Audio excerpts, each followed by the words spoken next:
50তম BCS circular প্রকাশের পর preliminary পরীক্ষার জন্য পাবেন মাত্র 2 মাস। 51তম বিসিএস এও হবে না এর ব্যতিক্রম। প্রিলিমিনারি মাত্র 2 মাস আর লিখিত এত বড় সিলেবাস কমপ্লিট করতে হাতে মাত্র 3 মাস।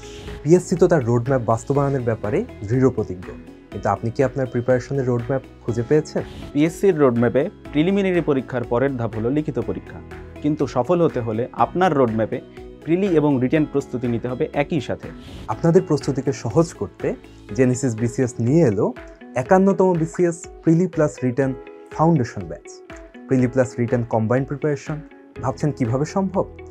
আমাদের এই ব্যাচে যেই টপিকগুলো প্রিলিমিনারি এবং রিটেনে কমন সেগুলো পড়ানো হবে একসাথে কনসেপ্ট ক্লিয়ার করে, আর যে বিষয়গুলো প্রিলিমিনারি এবং রিটেন পরীক্ষার জন্য আলাদা সেগুলো পড়ানো হবে আলাদা ক্লাসে, আলাদা বিশেষ পদ্ধতিতে। বারবার ভেঙে ভেঙে প্রিপারেশন না নিয়ে একবারেই সলিড প্রিপারেশন নিন জেনেসিসের ফাউন্ডেশন ব্যাচের সাথে। সময় নিন, নিজেকে গড়ে তুলুন আর বিসিএস ক্যাডার হন একবারে শিওর শটে।